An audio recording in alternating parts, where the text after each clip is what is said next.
Mr. Mayor, council members, thank you for letting me speak tonight, and I would like to address a few concerns and questions about the public safety tax, the public safety services tax. The proposed 1% tax was presented to the voters as a tax, quote, a tax for the purpose of providing public safety services and equipment and the operation and maintenance thereof. The tax was passed with 51% voting for and 48% voting against. My question, of the 51% of the citizens that voted for the tax, how many of those citizens assumed that public safety meant more than just law enforcement? Did they think upgrading fire equipment, medical services, emergency preparedness planning, public tornado shelter, more street lights, animal control, insect control, building code, sanitation, better and more sidewalks, etc. all constitute public safety? Of the 48% that voted against the tax, what reasons did these voters have for voting against the tax? Question. This is a quote from the ordinance 2018-01. The City Council of Calico Rock has determined that there is a great need for immediate improvement of municipal services and for a source of revenue to finance such services, end quote. How did the City Council of Calico Rock determine that there was such a great need for immediate improvement of municipal services? Were there overwhelming complaints by the citizens of Calico Rock about public safety? Were there ongoing issues with public safety? Question. At different meetings of the City Council, it was stated by multiple aldermen that the public or citizens needed to be educated about the needs for the tax as well as intended use. In fact, one stated that time was growing short, and that was 1 month before the election. Why wasn't there a public meeting held? Why weren't the citizens thoroughly educated on the proposed public safety tax? A copy of the ordinance was published 2.5 weeks after the vote. The voters were caught in Pelosi's dilemma. We have to pass the bill so you can find out what's in it. Question. For a source of revenue to finance such services, this is ordinance 2018-01, how is the City Council going to decide what public safety services and equipment will benefit from the funds? Will there be a public safety committee, such as streets, parks, etc.? Will the funds be divided percentage-wise between the services, or will all of the funds go to law enforcement? If X amount of dollars are allocated to one service based on the projected tax revenue, what happens if there's a shortfall? Would our normal city service budgets have to be cut to make up the shortfall? I believe that the City Council faces many questions that will need to be answered. I would hope that the City Council would better inform the public from this point forward. Thank you. Thank you.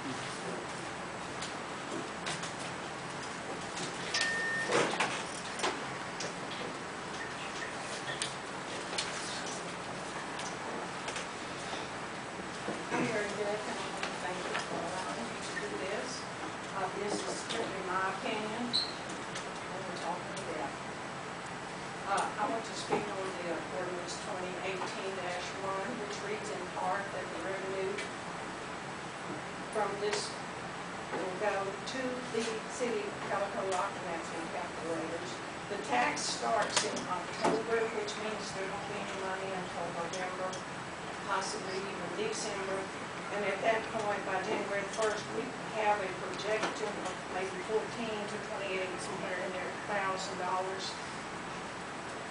The sheriff's asking for over $100,000. Where's that money coming from? This projected money is hypothetical money. It's not cash in our hands. Why? And my question is, why are we trying to spend all this money that we don't even have? My second question is, what's the rush? Why do we need to make this decision now? Why don't we take a look at what Calico Rock needs? What we need is to look at our street repairs. I'd invite any of you to drive down Oak Street, which is my street, but I recommend that you ride the curve or you go through Mr. Cook's yard because you can't hardly go down the street. It's so bad. Why can't we just back up and look at what Calico needs? What does Calico Rock need? What does Calico Rock citizens want? What we need is to look at our fire department. We need to look at our storm shelters. Do we even have storm shelters? We need a better storm warning system. We need to update our water systems, our sewage systems. We need to update the equipment that's on the playgrounds that we send our children out to play on.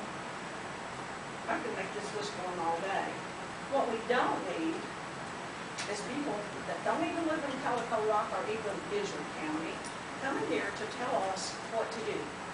What we need to do is back up, look at what we need. Do we need more sheriff? Do we need more protection from the sheriff's department? I tried to, went back and researched and tried to find out just how much is done by that department in this town.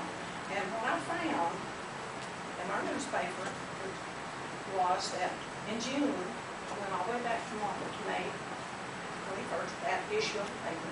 And in June, we had 5 Calico Rock citizens arrested. In July, they arrested 5 more. Is this a crime wave? I mean, what's going on here? Let's don't jump in here and spend this money today. Let's sit here and let's get together. Let's find out what people want. And let's use this money for what we need it for.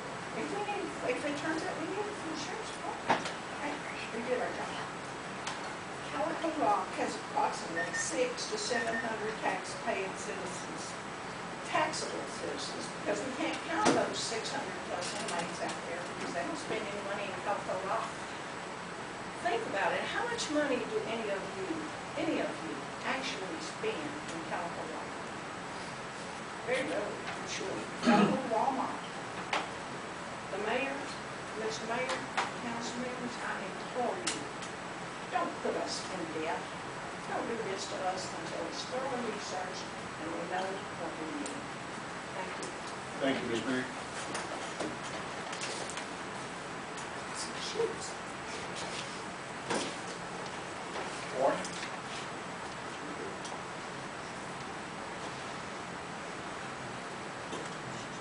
That's everybody.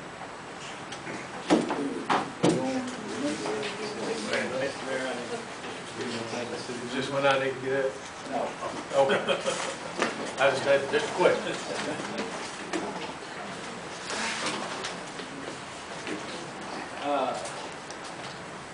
Moving order with y'all received a copy of the minutes for last month's meeting in your packet. Here a motion to approve them as printed. I'll move. Second. All in favor, aye. Opposed, sign. Take a few minutes to go over your bank balances. If you got questions?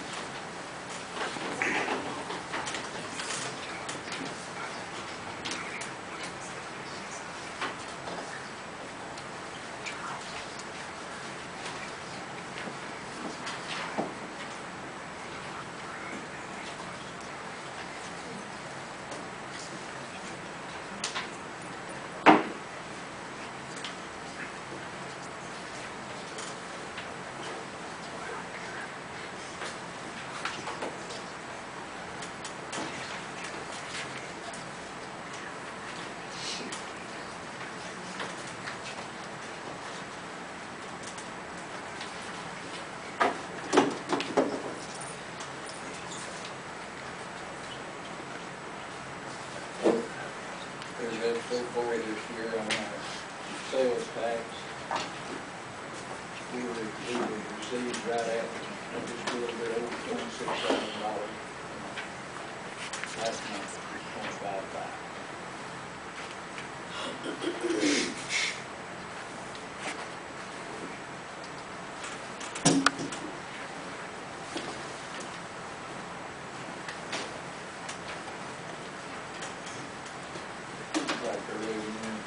revenue and expenses is going on pretty good. That's what we posted for.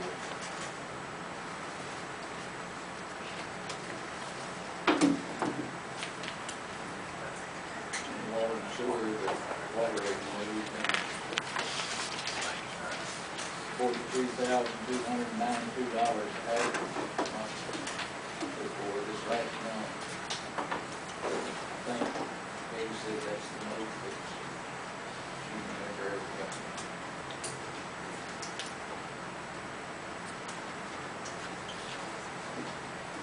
We lost a little one too. Lost a little one or two with some leaks. Oh, yeah.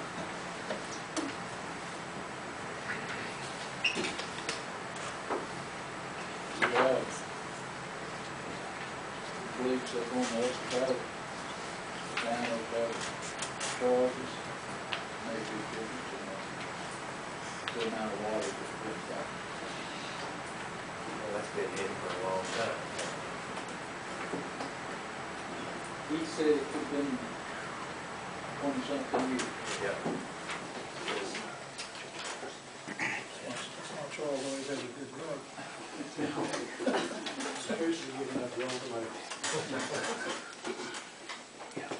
If there's it going out, edge of the bus down over the railroad track.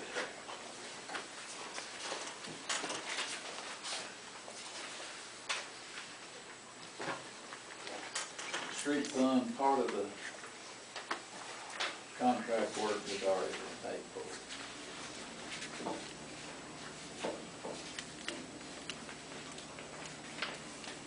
He's gonna be starting Monday on some hot mixing.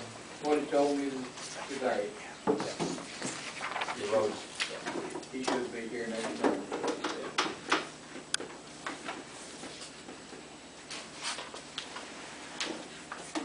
He done some prep road work on some of the streets. Up there for Charles. Who's over here running all of it? He told me he drove over it yesterday. He don't know what he's gonna put more base down or fill it in asphalt. Just gonna have to do some more stuff. What about up there, Ritual, Stone Union? Front of your store. where now? For the new paper. They got the other half done, they're gonna wait on this side for a while. Which is fine. I have called them, but they wanted, what Tony said, they wanted to, everything they feel like it's gonna break up, they want it broke up before they work. Yeah.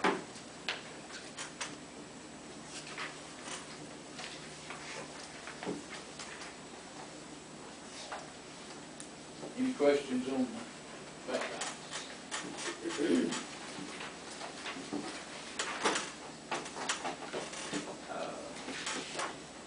Mayor's report, the ball field has Friday night games on this month and next.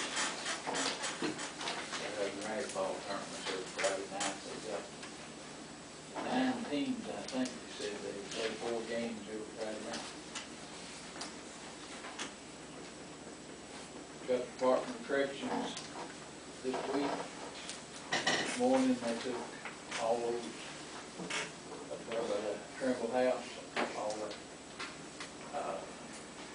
sumac, I think, What I call it. real fast road. They got it hauled up here and started chipping on it.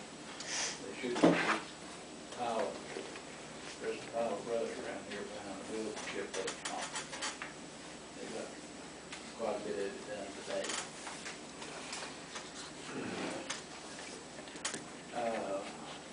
That's all I have on water and sewer. You have a report.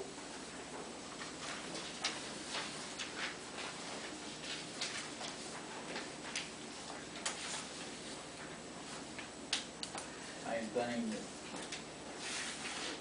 down over the old jail, pump station, the sewer, it caused some problems. Stephen got Randy over here looking at it.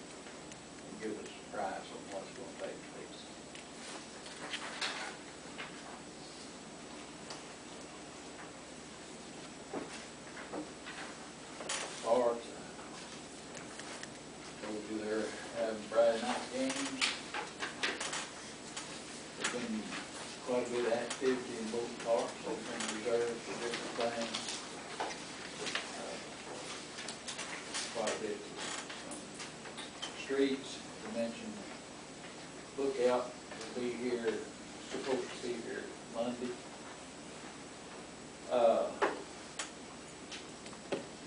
This is streets and water and sewer both, but up there with Charles, we went through, how many risers did we see? Well, we figured about 7 or 8.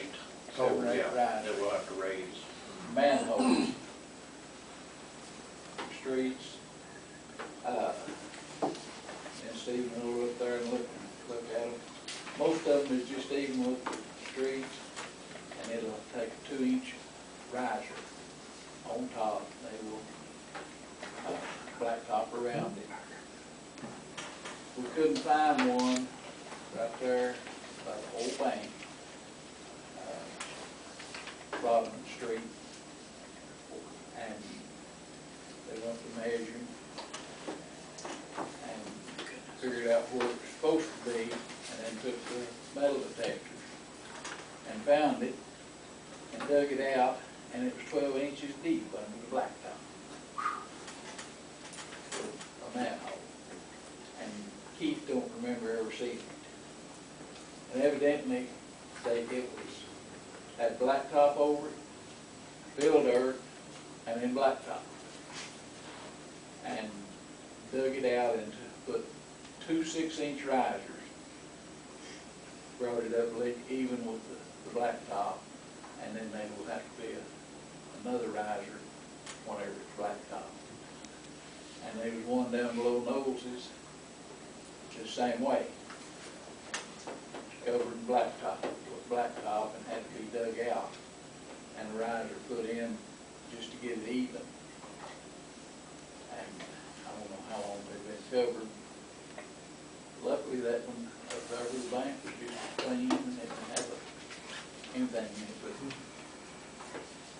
that was where the sewer comes down the street and then makes a turn. So whenever they're blacktop now, we've got new risers ordered for everything, and everything is going to be covered with blacktop now. We should be able to, so far we've located everything, should be able to work.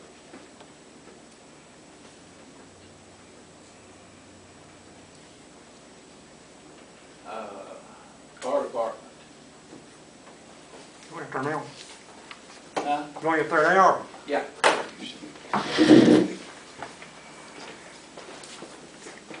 Give me just a minute, Jim. I got some books for y'all, so we can understand where I'm headed.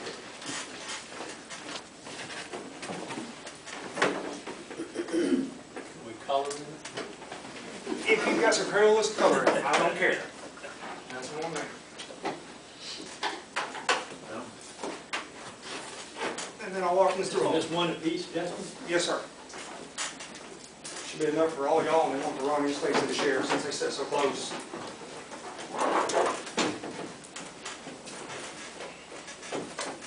All right, I know y'all got some decisions to make coming up here pretty soon. Well, we've heard some points from Mary and City and that, which were good points.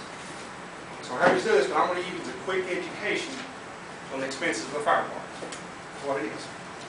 All right, that first list on the very first page is a list of equipment needs. That's just basically a list we set down here a few weeks ago and kind of went through the fire department. And I'm going to walk through it. All right, if you go to the first effective sheet. Okay. That is our 78 model Pierce, is what we call it. That is the oldest truck in our fleet. It is now 40 years old. It's got a 1,000 gallon per minute pump on it, 1,000 gallon tank. It now has 52,000 and change miles on it. Now you got to realize this truck was our primary truck for years, and now it runs out of town. The newest truck doesn't leave town because it was bought by a tax in 98, I believe. So that's our oldest truck fleet. So when we're talking about it, you understand what we're talking about. The next truck is the one we call a Drummond. I ain't good with the engine number and stuff like that, so we call them by names. We bought that, I think, in 92 or 93. It's an 82 model. Danny BB, Bruce Klingbeer, and all them went down that John's Mid-American Fire equipment up in Springfield, Missouri. It's got a 500-gallon tank on it and 1,250-gallon pump. The reason there's a difference is that is a rescue pump. It was designed for a city where they got readily accessible water at all times. So that's why it's got a smaller tank on it. Okay. The third truck in Protected Streets is what we call our E1. That's our newest truck, a 98 model. It's got a 1,250-gallon pump on it, 1,000-gallon tank.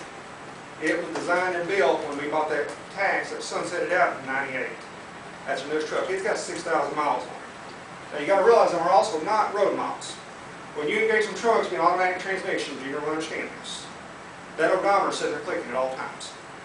So they were hard miles. Because when we pump through the trucks, they're humming. When we do a pump test, I'll explain that more in just a second. You ought to come stand by them trucks. If you sit there and pray, they're not going to blow up on you. Because we run them to the limits. Alright, now's where we get to the meat of stuff. That first test sheet, which is German, Spanish, whatever you want to call it. That is a sheet for a pump test in 2016. That is a test we're required to do every year on every truck. That's where it tells us if we pass or fail. They've got certain staff take about an hour to test each truck. The Pierce, for about the last 10 years, when it runs, being an old gas engine, man, we expect it to blow up at any time. Just about did a couple years ago. We went and found that 366 inch, which is what was in it, pulled it out of the weeds, and now a log truck, switch motors, got her up and going again. About 7 or 8 years ago, we was getting close to pump test. If you go down there, it's a little over halfway. It says capacity test is pumping 1,008 gallons per minute. That's 8 gallons above what it's required to do. Barely passed. They kept getting it through. When Bob tested several years ago, I asked him what it would take to rebuild that pump. He said $10,000. I asked him what the truck was worth. $5,000. We've made another 5 or 6 years. Flip another page. July 2018, a few weeks ago. You notice that sheet ain't filled even a fourth of the way out. We didn't get to do the pump test. They hooked onto it, hooked up to the draft commander. We got up to 120 pounds of pressure and even close ones. They just stopped. Called me, I met them back down there, it's sitting in the station. I run up 250 pounds of pressure sitting in the station. It's fine. Took it back out, rehooked everything up. When you go to drafting, the wear plates are so wore out, we couldn't get it to even draft. 120 pounds, all we could get.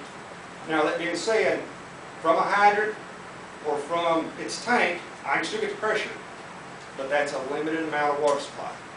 Where they get you in trouble is we start running the thing very much and somebody gets hurt. So basically, if you look on the very bottom right hand side, there's these school teachers love this. What's it say? Fail. It's done. You know. So that's where we're at with that truck right now. I mean, it's salvage. We're still going to use it a little bit, but it's going to be on things that we know is not safety hazard related, because we've got to have it. That is our only really out-of-town truck we've got. So it's done. All right, the next several pages you're going to have is just a smattering of samples of fire trucks. Okay? And they range from anything and everything you want. And these are all used. The first one you'll see is a 2000 model Pierce. And these used trucks are mine. With 50,000 miles on it, $75,000. The truck's 18 years old. Go on a few more pages, and you come up 2002 Ferrari. Okay? That's just another manufacturer. 84,000 miles on it. 2 years newer. It's 84,000 miles. 72,500. We'll just keep on going through. I've got a few. I'll just kind of give you an example of what trucks cost. Anything that says fire service on it, triple the price. I mean, it's just the way it works. You know. All right, the Freightliner, the E1. We have an E1, very good trucks. Okay. It is 89,000 miles for $89,000. The closer you get to our time frame, the more expensive they get. All right. The next one, I believe, is the E1 International. 25,000 miles on 2005 model. $130,000. And there were several pages that one was like 12 pages, so you'll have to get on over there. I'll let you catch up. Okay? And there's just a few pages of that one. Just kind of get some specs and stuff on it. What year was it? Oh, 2005. That was 2005. The last one says Fire Master up in the left-hand corner. kind of a custom cab, flat chassis, looking kind of like they're growing. Let's just get to it in just a second. That salesman come through a few weeks ago. Again, you gotta go a few more pages to get there. That one truck had 12 pages with it.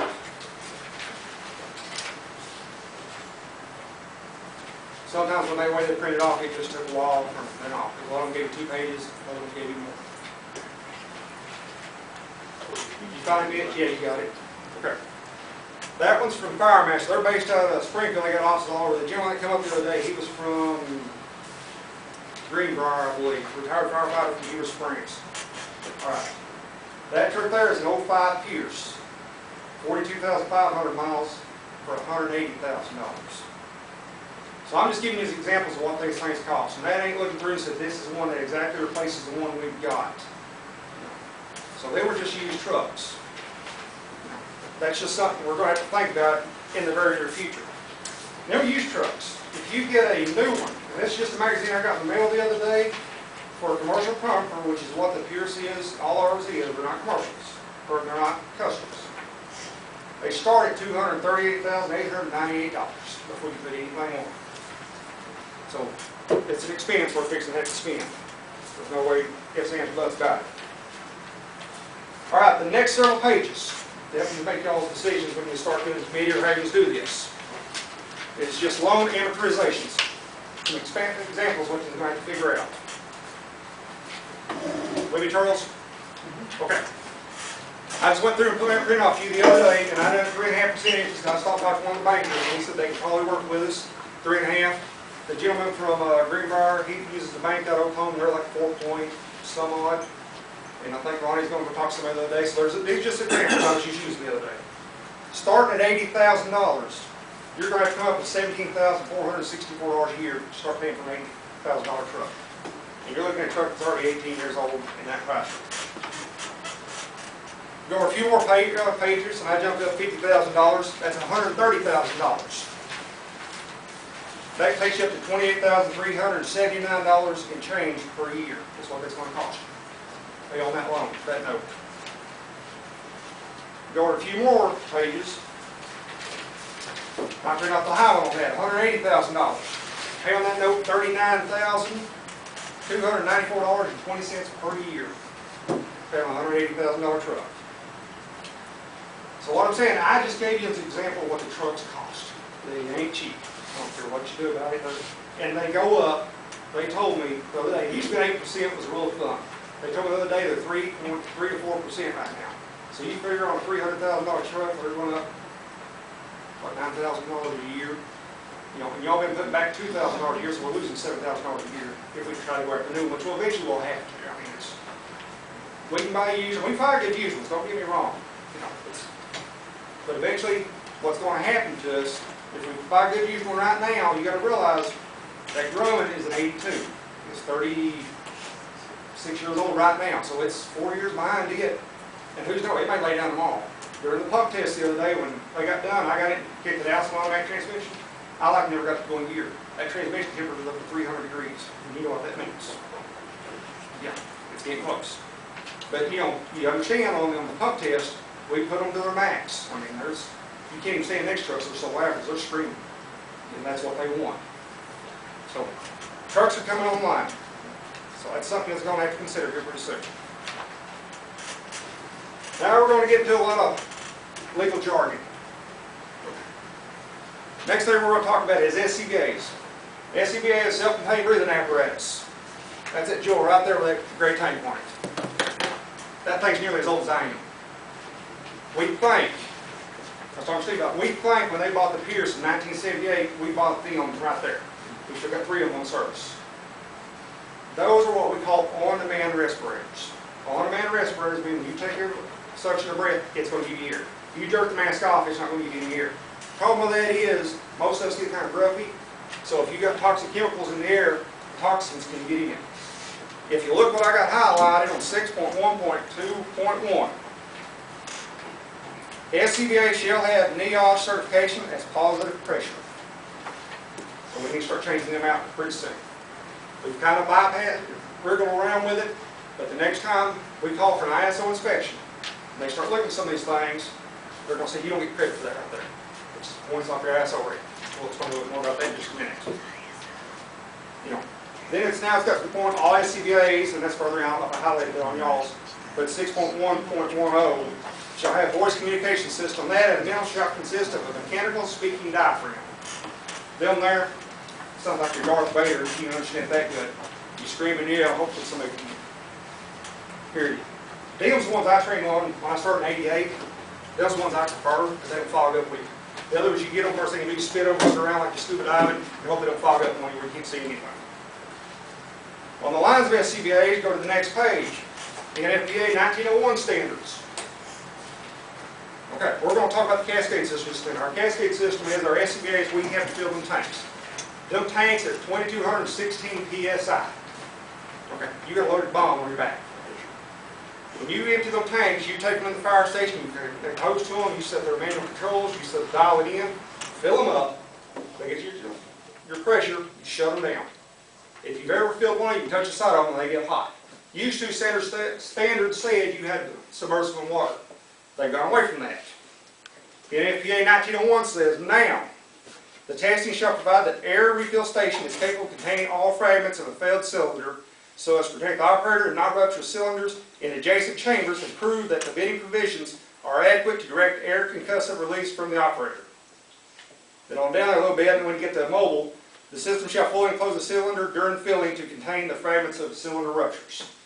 So basically, you got a 2,200-pound bomb goes off, it's got to be able to contain it. So that's a fill station. In a couple pages, I'll show you exactly what that is so you understand what I'm talking about. Next page over, more NFPA. The other was NEOSH. This is NFPA. You know, 249.1.1. The fill station shall fully enclose the cylinder during filling to contain the fragments if the cylinder ruptures. Exactly the same thing. Right now, we set them right there on the floor. We hose to them, we fill them up, go on about our way. We have tested them cylinders every 5 years. Now, I was asked several months ago why we don't use composite materials on the cylinders. They're about half the weight. But in 15 years, you throw it in the trash and walk away. Some of them we've had since the mid-70s. We tested them every 5 years. Like 11 of them all we've done. We just keep reusing them. The bad thing about it is you're carrying more weight, but we want our guys in, we want them out, and most times you see us on a fire scene, if we're standing around, we're stripped down and turning us folded around about our knees, so we're about to burn up. We want our guys in, we want them out, we want them rehab. If you're a major city fire department, you're going to structures and you're in there for, I think no one's ready for 45 minutes, that's more than you want to be in there. Because you're wearing about 75 pounds of equipment between that and them turnouts. All right, that next page, when you flip it, the Bauer Class 2 fill station. That's what we're talking about, fill station. Solid steel. If that thing ruptures, it's going to contain it. Because a lot of your systems now are going to 4,200 or 4,400 PSI. It's got to be able to contain it. Because the gas company will reuse our system sometimes when they run out. So we've got to be able to contain them. So that's just, these are just all examples we're talking about when we talk about fire department expenses. All right, get to the next section. The black turnouts right there. Set on the floor. That helmet, that jacket, my pants are under my boots and everything. That's what we call turnouts. Full ensemble helmets, Nomax, gloves, coat, pants, boots. If you go to 10.3.1, this is just coming down the pike. It's on that NFPA, Charles. It says Chapter 9 storage. And the girls may have got it. It's should have been right there with the. Got 10.12.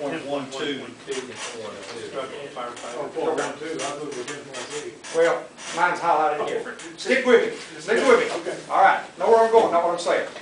All right. Structural firefighting ensembles and ensemble elements shall be retired in accordance with 10.2.1 or 10.2.2. No more than 10 years from the date the ensembles or ensemble elements were manufactured.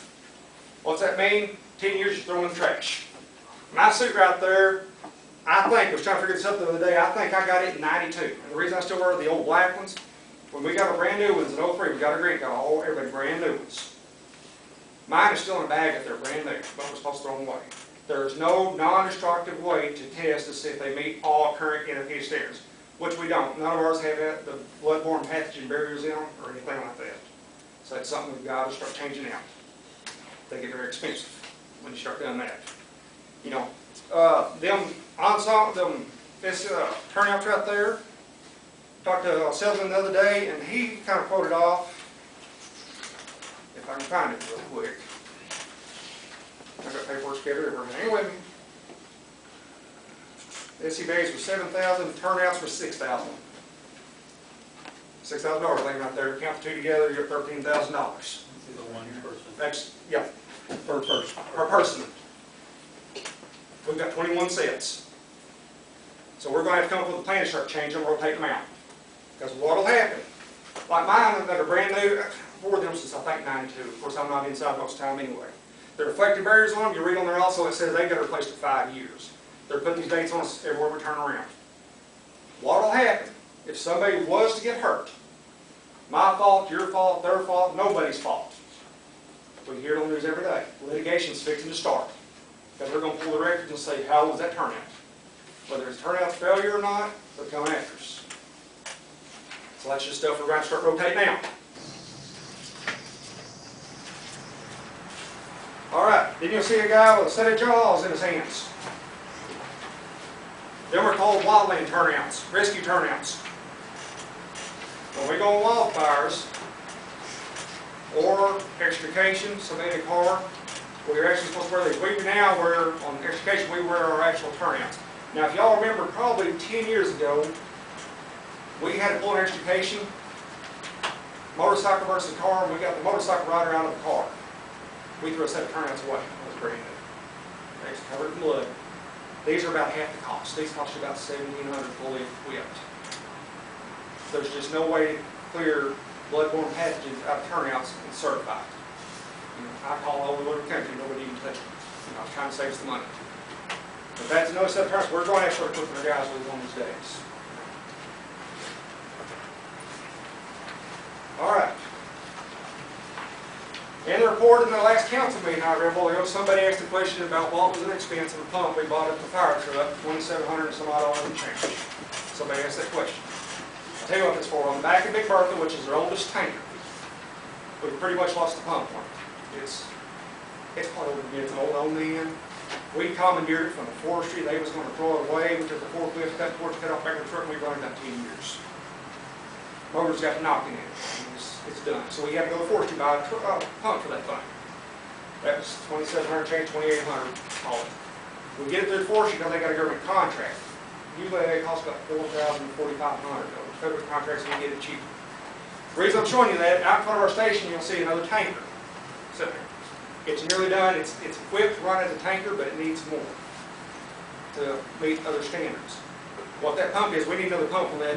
Because there's many times we really want to fire that tanker, that driver, especially if it's a wildland fire, field or anything, he flicks switches, starts spraying water, he can drive along the power line, you got the people walking.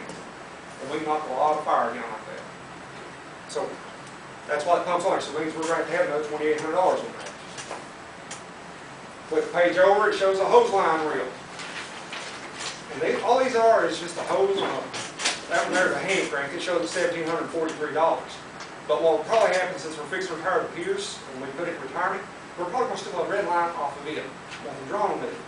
And let's try to save some money. That's something we've got to have to finish that truck. If you go over a few more pages, there was a big swimming pool looking thing. Call that a dump tank.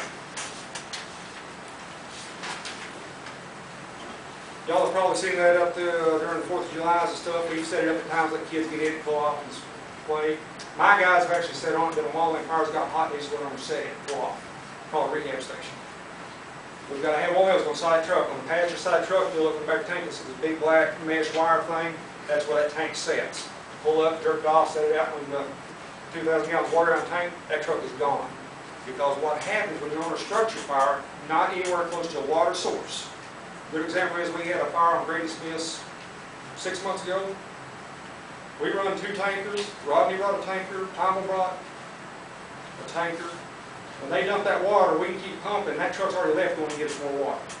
And we'll still outrun them tankers because it takes time to drive back down and load them up and go again. And I don't know how many tank loads we used at Joe Jennings when the tank arm burnt 10 years ago. We had tankers running all night long. And we was hauling. You know. Dump tanks, you're looking right there at $1,600. That's one of the cheap tanks. All it is a little rack with a balloon in it. but it's fire service. Go a few more pages after the dump tank, and you're going to see a square box. It says top mount air conversion kit.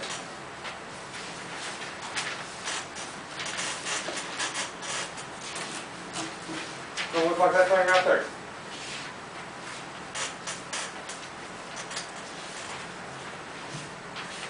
What that is, in our dump tankers, they got 10-10 chutes on the backs and on the sides. When you pull up, guy gets out, grabs a handle, dumps it, starts dumping water. That's all it is a dump tank. We converted one of our trucks here a couple years ago, so it's got automatic driver control, flip switch, start dumping. He can do the rear one, he can't do the side one. We really need to start considering those just for the safety of our people, because one of these days, you're backing up to that metal dump tank right there in front of you. You've got to squeeze in there, jerk that lever, and what happens if that truck rolls one way or the other? And you've got a guy stuck there. It needs to be driver operator control. It's a safety issue. And it's one of the things we've always been looking at. All right, flip one more page. We're getting close, Jim, I swear. That's an AED. We now have two. We've had two for a few years. Got looking for them the other day, and guess what? They're discontinued models, which is no big deal. We've got, I think Leon had someone that had a reprogram here a year ago or so, which gave us two. But what's coming down the chute is for fixing to say you need an AED on every truck. So we're going to have 5. Just a rough guess on them things, you're $2,500 for each one. So looking at there, you're looking at $12,500. So what I'm getting at is nothing is cheap. Everything is very expensive. Now, all this stuff we talked about, most of it is for safety, plus upgrades that we have to do, we're mandated to do. Safety being our #1 priority. Number 2 is the value of the property of the citizens of our area. When we got our ISO rating, and I believe it's 98, we had 3 active pumpers. We could not lower our ISO rating at all because of the inadequate water system in Calico Rock. Our system was just too old, wouldn't cover it. Their suggestion was 2 tankers, call us back. We now have 2 tankers. We've also now put what's called LDH on the E1, which is a large diameter hose, which we call dam pump. It's 5-inch hose. If you've ever seen it rolled out, if it ever gets full of water, you ain't moving it. I mean, it's just huge, it's heavy, it's awkward. You know, when we pull off truck, our guys just groan and moan because you got to put it back. So we've got the propensity to move on our ISO, except for these things right here. You know, this stuff has got to be upgraded. And then if you'll notice also, we've always got 2 rigs parked outside our station. So in the wintertime, the tanker, we have to drain it. So one of these days, we're going to look at expanding that station and get it all in there. Because the 2 rigs that are outside of the station, and all that, we have a river boat that's stored at a firefighter's house. So if something happens, we have to scramble, get out there. And one thing you're going to ask is, well, why do we have the Dodge sitting outside for the rescue truck? It is a primary rope rescue rig. And when they call for rope rescue, they don't need us pulling our other rescue in, pulling our jaws out of it, all our AEDs off of it, and then reloading everything. That truck, you get it started, take off, and you're gone. You're dispatched automatically. Gentlemen, we use rope rescue a lot. Just ask those 11 people out of Hardy we pulled out of water several years ago. Rick Copper Rock's the one that we got. Well, you can do that. The second tanker gets outside because we had no room for it. We had a second tanker lower ISO rating. That's going to affect everybody's pocketbook. It's going to prices down. You know, that's always been our goal. You know, stuff needs to be protected inside the boat. We don't need to spend 10, 15 minutes with somebody. 3 or 4 months ago, we got a call, we got a kayak upside down in the river. Don't know if anybody's around. We got dispatched, well, we had to scramble around, get boats rounded up. So it just takes time off us. Time is something that we need, and we get there quick. And it's count for us. So whenever you decide what you do, whether you put a committee together or whatever, I'll answer your questions. It's just expensive, no matter what we do. But we have got to get a truck and get a plan for it and get it soon. If the answer to that's pretty much it. Any questions? Now that I've overloaded you with information. How have you managed to get by on your turnouts and stuff on the time limit? I don't know, it's not always going together. They ain't told us on it until about a year ago. The Arkansas Fire Academy, we got ready to send a guy to a class.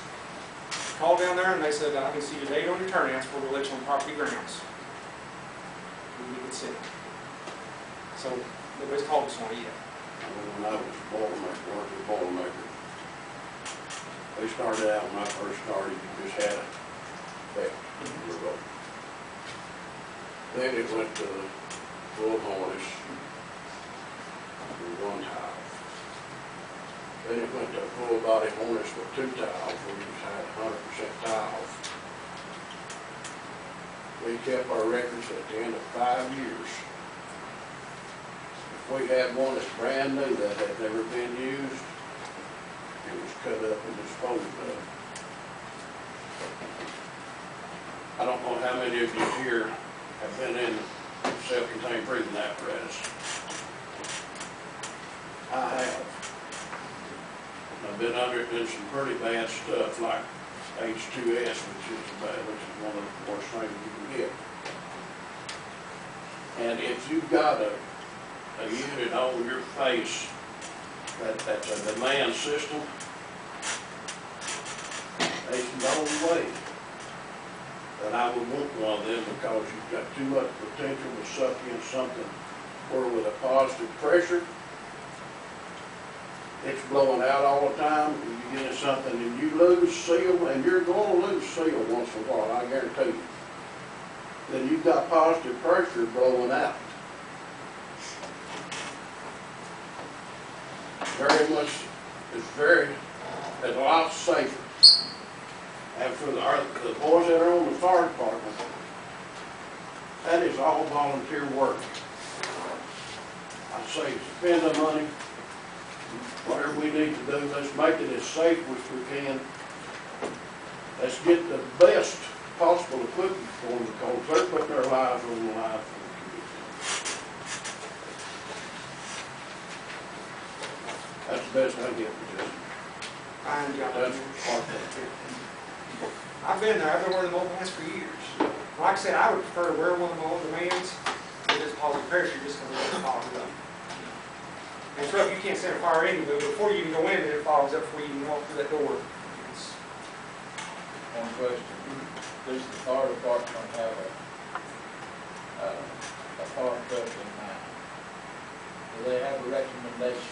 not at this time, because what I would like to do, and I do this way with my own business, if I go spend any kind of money, I get in the truck or I get on a plane and I go, because pictures can fool you. They really can. You know, and we can do a search. We're always looking anyways. I get magazine stuff all the time, and I can put the salesman on the hunt. You know, y'all just tell me what you feel comfortable for us spending. I mean, I can spend $50,000, I can spend $1 million. I don't care. I mean, it's. We don't want to buy something that's 12 or 15 years old, but 10 years from then, we're back in the same boat, so. Well, I'm afraid what's going to happen, because it's this way with lives, people. It's coming down the chute everywhere. Somebody sitting behind a desk and they make a rule that really does not apply to you or anybody else. I don't care if you've got the best equipment in the world. Somebody one of these days is going to say, if it's over 10 years old, park it. You know. You know, it's just like now on the new fire trucks, if you've ever seen a new one on the back of them, they've got them reflective chevrons all over the back, the little bitty dots everywhere. Because apparently people can't see the big yellow and red truck sitting in the middle of the road with flashing lights. You know, that's another $2,000 that somebody decided we need to spend. They're not the ones spending it. And I'm afraid one of these days it's going to come down the line, they're going to say, it's parked, you're done. You know, right now, as long as you can pass your test, they don't get by with it. You know, it's come to that point, we're not passing the test. Our other two trucks, who's just fine, except for engaging the transmission after the test. Once it got pulled down, she was fine. But, you know, who's to say next time we engage it, it's done. It's a mechanical device. You know, E1's 20 years old, not many of us are driving 20-year-old rigs now. You know, it may last forever. It's only 6,000 miles, but we make it to the point. It's got electronics on it, it's in a harsh environment, there's water, there's steam, there's smoke. You start them trucks up, you won't sit there and start them up about a mile. If you start them up, you hammer down, you pull that driveway, you got to get it on the floor to find one way to get out of here. So you've got a hard start and run from the time you go. We do pretty good keeping maintenance and everything up on them. You know, if something breaks, we take care of it. But eventually gets to a point you can't take care of it anymore. On that Allison transmission going down, you're going to have another bill for $10,000, $15,000. just for the rebuild. And I don't know if we're going to invest that in a 36-year-old truck. So what you have to decide, when you decide what you'll do with this money, committee or whatever that happens, is have to decide, all right, this is what we're willing to spend on a truck, and then I can make the rest at work. And if we come up with a plan, go get a truck for this X amount, there's your other X amount, I can spend maybe 3 turnouts this year, maybe next year, I can, you know, we can start working with stuff. Justin, I got a concern on the turnouts, that the last ones we bought were 2003, and they're 10 years being good. And of course, our SCBA's, 2 years ago, firefighter at Eureka Springs, SCBA messed up, like it cost him his life. And now it's about to cost the city of Eureka Springs a lot of money, because he was in the fire, it malfunctioned, and he had to pull it off. And that's a big concern too. You see, by 2 or 3 of them at a time. You got 12 to 15 firefighters on a structure fire. Somebody's not going to have an adequate suit. Yeah, and since you've said that, they come down with a study years ago, some university come down. Now the most expensive, the most, what's the word I'm looking for? Most hazardous point of a fire is the overhaul. And that's when we're all shoving our clothes, or SCBAs, we're going there and that crud is just filling up and we're sucking it in. And there's been a lot of fires I've come in, I've done blowing black stuff out of my nose for days. You know, so now they're wanting you on your overhaul to start warming them out. But by then we're so exhausted, we're going stuff off. You know, and every firefighter for years has done maintenance, also smoke years. And usually what happens if you've had an active firefighter fight, and he's got out there and he's done work through 2 tanks, he's done for an hour and a half. He's sitting out there on trucks sucking water down or laying out on the ground. So it's usually getting some fresh guy, suiting him up and sending him in at that point. So you start going through guys, because usually when we get on scene, we find the 2 most experienced guys in turns, we just start pointing them, and you send 2 in, 2 more are sitting up ready to go. If you send them in, the first 2's in, you've got to have 4 ready to go. So at any time, when 2's in, 2's backing them up. So at any one time, you've got 4 SCBAs minimum on the line. We carry 4 on every truck. So that's our minimum right there. And we've got extra tanks on the truck. You know, go to a fire scene one time, and you'll see bottles just lined up everywhere. We're changing them out. Most guys go through 3 or 3 because their adrenaline's running. But when it crashes, they're done. You know, we don't even want to cut. We come in at 2, 3, 4 o'clock in the morning, so just come back home. We have tracks. Just get it where we're rolling. Any other questions?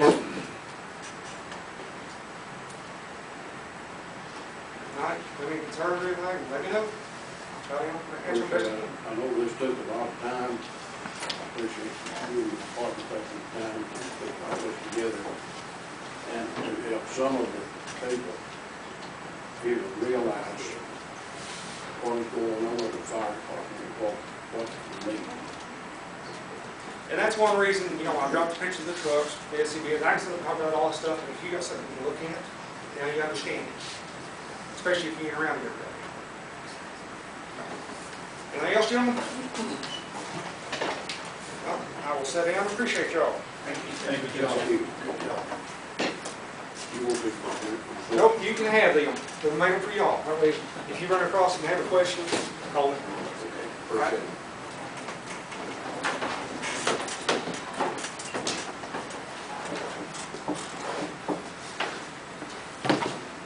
Next, Museum Foundation, Bruce Jr.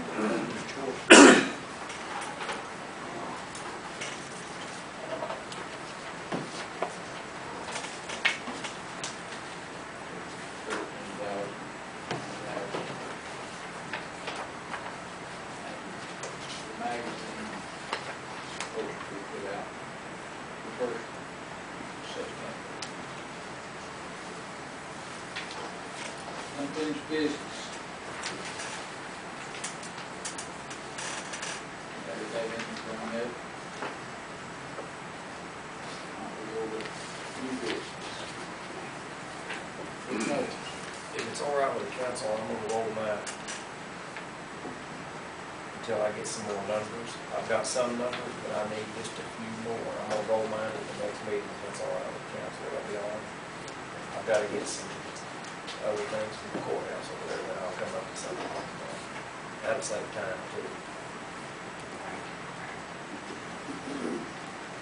What this is both parties are over here resolved.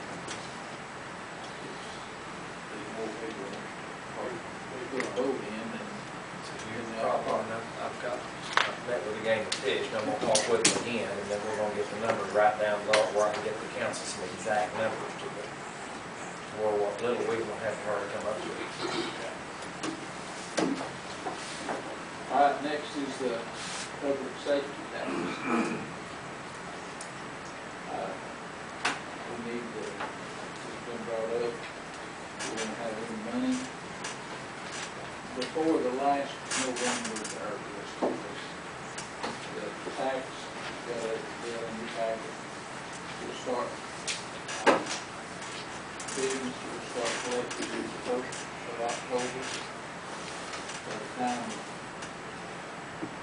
it is turned in, back, Stacy looked, we don't usually get a report for 20 bills or something like that, whenever our tax money comes back. So it would be right at December before we have it. But we need to,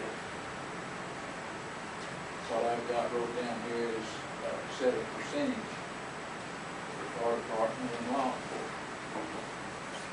And I'd like to entertain a motion to start it so we can discuss it, that we split this 1 cent, 50% both ways.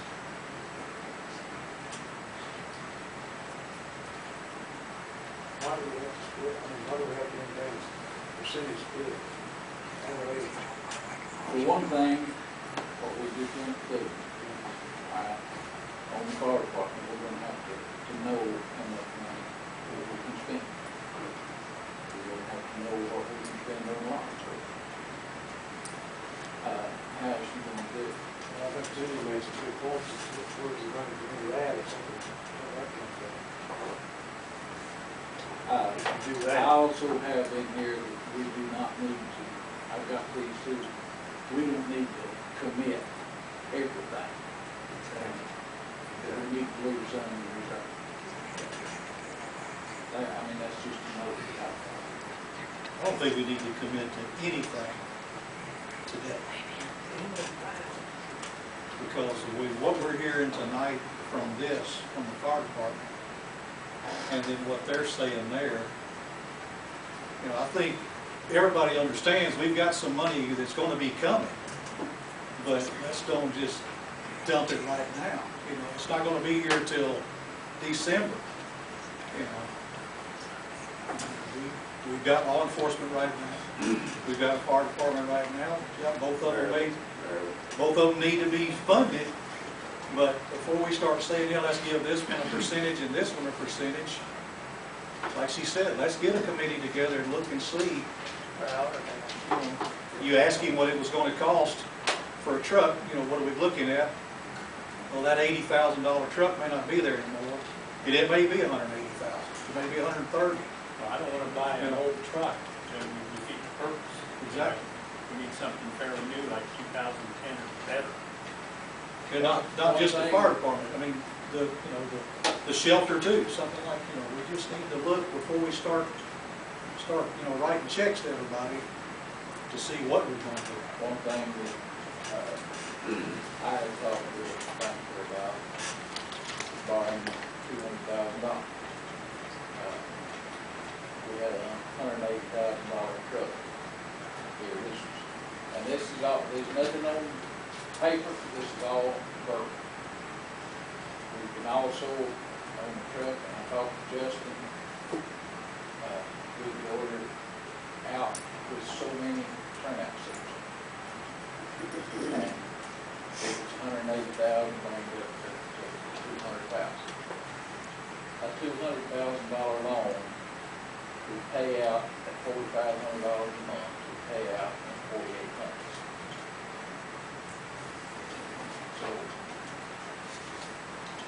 We don't have to. That's in 2005. 13 years old. It's time to get it paid off. It's almost 4 years old.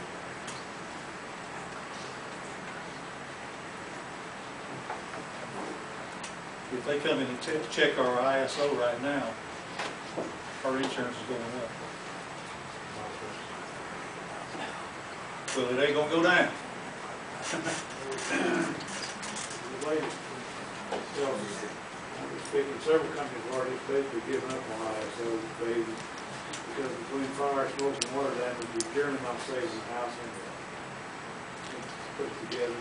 So the difference in 4s and 5s is just not that ready. One time it was huge. And that cost $5 They close the gap. Some of them we're going to use them, but sometimes we're using them entirely. I'd much rather be able to breathe with something that I'm gonna trust than not. Well, shit, Okay, part once of we the get safety burned, of our federal act, you know. we need to do everything we can do, especially for volunteers, to give us. How many of y'all Can't have do been, enough. how many of y'all have ever been under SCBA? Or in a stressful situation like that? I've done it also for 10 years when I was foreman. I guarantee you, let's put the best equipment out here we can for these boys that are doing this work. You can go through one tank, and when you come out of that tank, your mouth is just like cotton, dry. You're wrung out. Let's give the department, let's give the board the best they can. Let's talk and think. All this stuff didn't come up until county sheriff come over here and started asking for money. That put all this in effect and put the public safety tax in effect for people to vote on it. Now, I'm not in favor. If you're gonna vote it up, then split it up, give 10% for law enforcement, let's put 90% for other public safety. If you want to put a percentage on it. I don't think we need to do anything tonight, like other people have said here. We kind of know what the county wants, because they've made a proposal. We need to figure out and have a meeting and get somebody to sit around and figure out how much do we want to spend on a truck, how much do we want to spend, and see what that's going to require us. Like you just said, it's $4,500 a month for 4 years, but that's not covering all the needs that they have, you know, of the fire department. Plus, like he said, there's another 36-year-old truck that can go at any time. But I don't think we can just allocate anything right now. We don't have the money here to start with, and we don't know. Justin put on a presentation, but we don't know.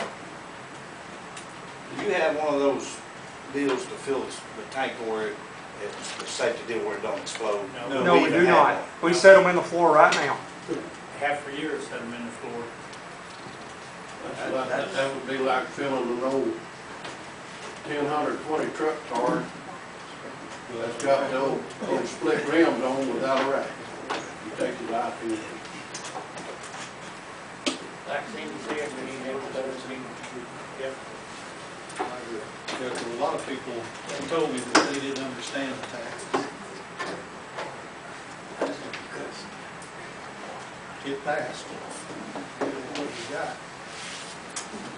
But let's deal with that before we got. You know, but I agree, but part of the reason it passed was because of the law. So, I mean, we have to address that too. It's to be fire department. That's true. Is that the will of the council? We take a look right now? I think Set up some meetings, and let the Public public do all their input, and let's all weigh it all together and see what they want. That's all about what they want. But even What we if, need to keep him going. even as we're having public meetings, the fire department, we need to appoint somebody. It doesn't have to be from the council. It could be you and the fire chief and somebody else to figure out what the city needs to dedicate towards the fire department. What's the expense going to be for the next 5 years?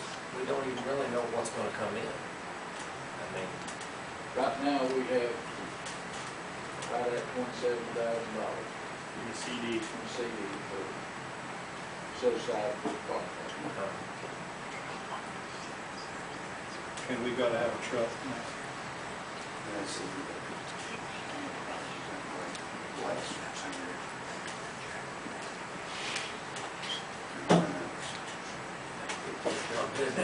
afford it all too, you know. I want list the things that he said that we got to have. I want to make a list of the things we got to have. Prioritize. I agree, Jackie. We can talk about that book all that, but we can't play with that book. We're gonna have to find out what we gotta have. I mean, minimum or better. I think we need to know too, if we did lose or weren't able to come up with the money wasn't there because the people don't want to be here in California, don't have the money. We need to know where the cutoff is, what we're gonna lose. You know, as a town, we need to know what we're gonna lose. And a rating, if we drop a rating, how much you know, what's that gonna accrue on us or whatever. We need to know, just in case it took us a little longer to acquire some money for a fire truck and for all protection. In case it takes us, we gotta know what's coming in. We need to know how much we're gonna be punished by not having a truck right up front, if you know what I'm saying, because we don't have enough money. Moving by truck within the next 8 or 9 months. Probably. If it goes, We just need to figure out what we want. if everything goes. It sounds like maybe we want to buy a truck, whether we got this tax or not. It is going. Yeah, for sure, Since the last month. for sure. For sure. Head that direction. But The next one is into the law enforcement, will be the same way. We have to take all this under consideration at the same time. Last on the agenda is Jerry Stevens.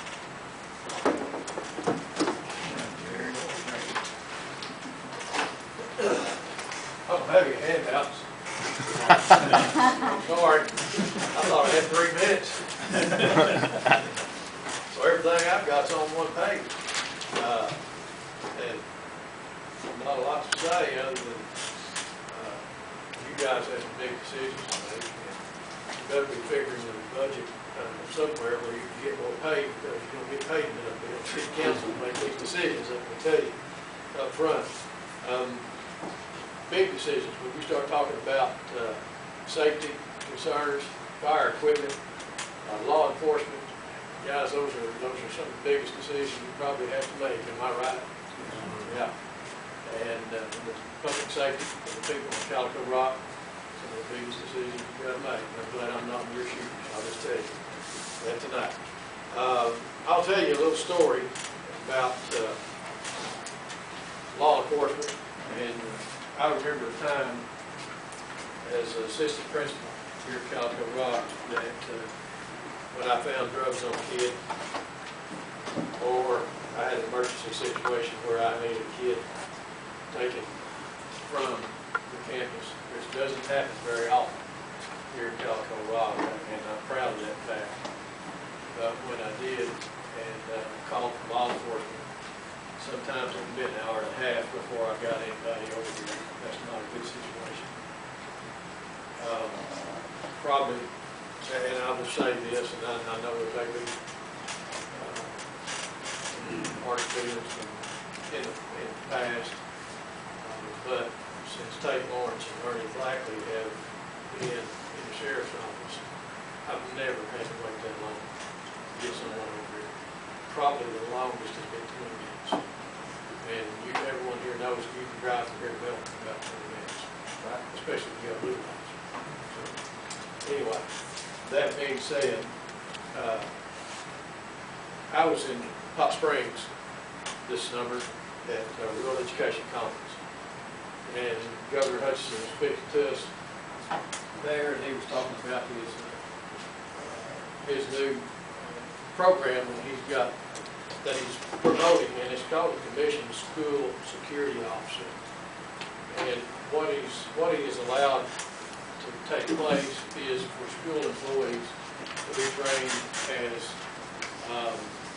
security officers and allowing school, now this is just on strictly a voluntary basis. There's no extra pay for it, the schools that do it.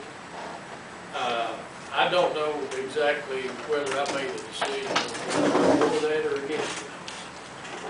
Because what you end up doing is you end up arming some people that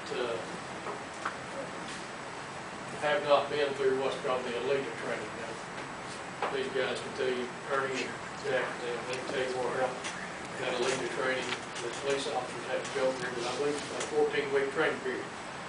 These people that end up being a CSSO have 60 hours of training. They get a crash course in it, basically. So, you know, I don't know if I'm really for that or not yet. I'm for something at least similar to that.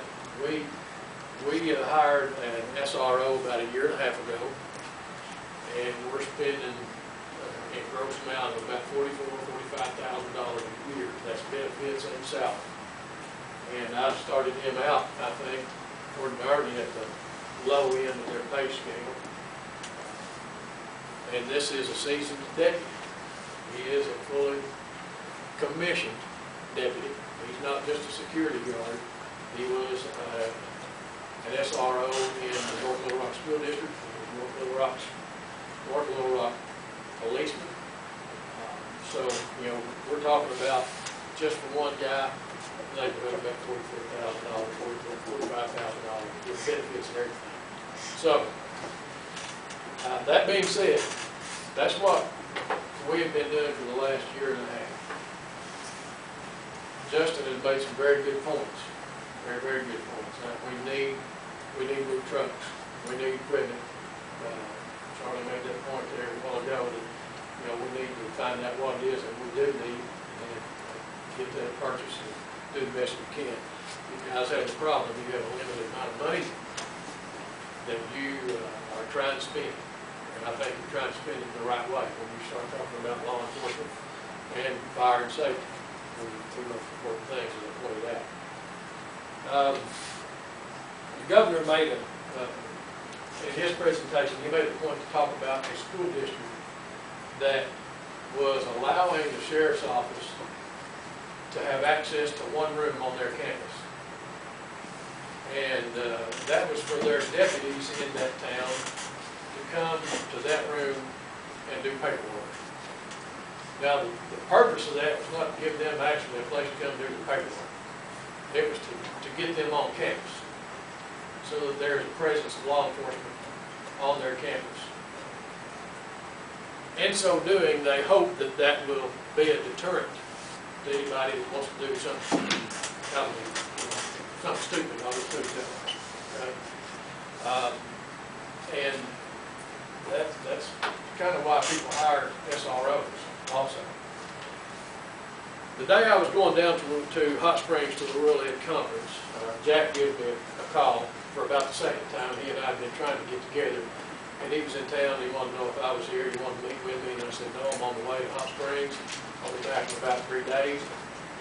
Can you meet with me then? He said, yes, I can.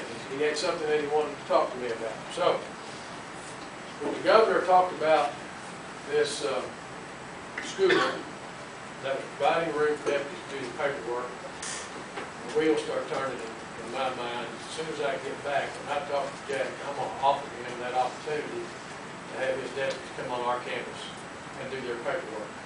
I know we're about 25 miles away from the sheriff's office over there. That will save them some money. That will get us more presence of law enforcement on our campus, hopefully, and deter anything that anybody might be thinking about doing if there's a, you know, if there was law enforcement there. So, when we get together, when I get back, lo and behold, our two ideas kind of mesh. Jack's idea was to establish a police substation on our campus, and he wanted to know if we had a room available. Well, I'm already trying to find some place to make a room. My first thought was that he could have my SRO's room where he teaches criminal justice classes 3 periods a day, and the rest of the day it could be a substation.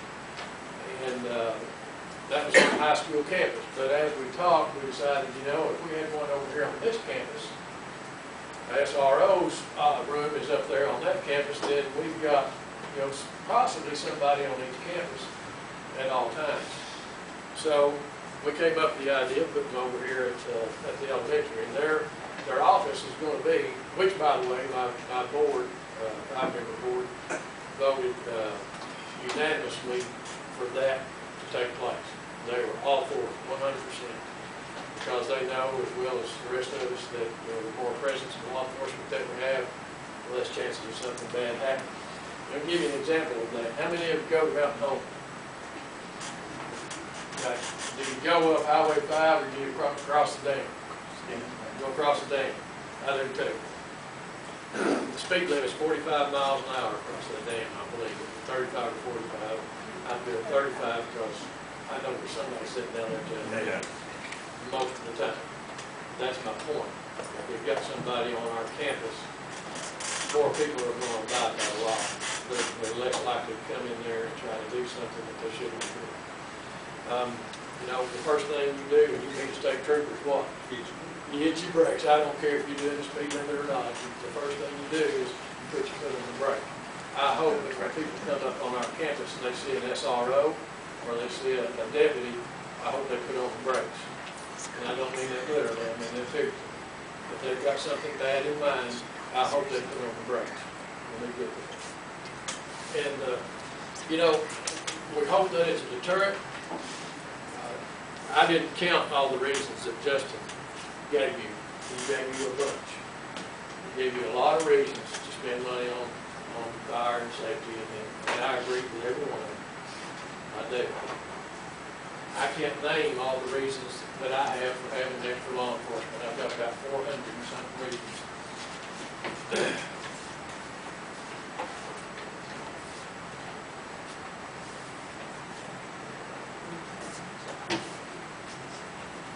They're ones with my kids, and his kids, and his kids. Every one of them's got a name. And, don't get me wrong, give me a minute here. Get yourself straightened up. You've got a good job. You do. Hard decision to make. And, a lot of people in this town's going to stand behind you either way, whichever way you make it, whichever way you go. So when I look in the faces of the little kids over here, these high school kids here, I hope that at least what we're doing with Ernie about providing a substation over here, guys, I don't know what that's going to cost me. All I'm doing is providing a room, utilities, heat and air, a key for them to come in, a place for them to sit down, do their paperwork, be dispatched, make phone calls, and things like that. I hope that helps. I can't guarantee anything. But I know this, it won't be as bad. It won't be as bad. My chances of getting back. So just keep that in mind. And I know you, like I said, you've got some hard decisions to make. I can say it enough. And I'm glad I'm not sitting in one of those chairs. Make it tonight. So again, like I said, I've got about 400 and something reasons. I can't give you all the names. But whatever you can find in your budget to spend on law enforcement, I know that I would appreciate it. Two administrators that I have here with me tonight, my board will. Everybody's going to appreciate that, and I know Justin's going to appreciate anything I'm trying to give him in your budget for fire safety as well. So, that being said, I'm going to leave you with that, and if you've got any questions, you want to call me. I don't know if I've got all the answers. I might have one or two. If I don't, I'll make something up. But these guys have always treated us right, and I think we're going to continue to do that. It's hard to make those decisions. You don't know everything on paper. But good luck.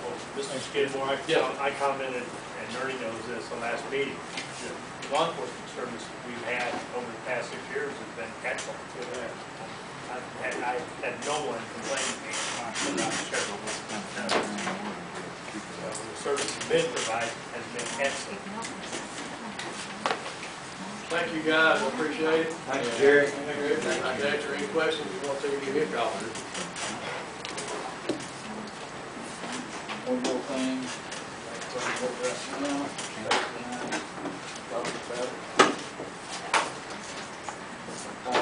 August the 27th, 2 weeks from tonight.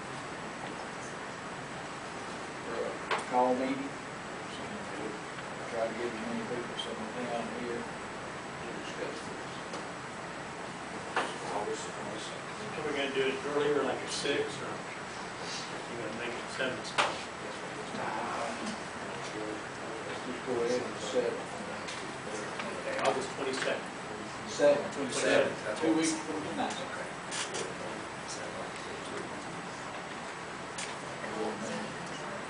I'm sure Stacy will call us on in 90. Call meeting, and Rick put in there, we're asking for public comments.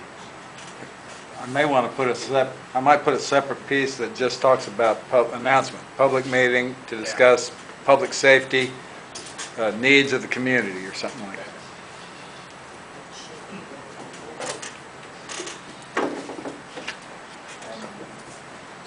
We'll work on the committee.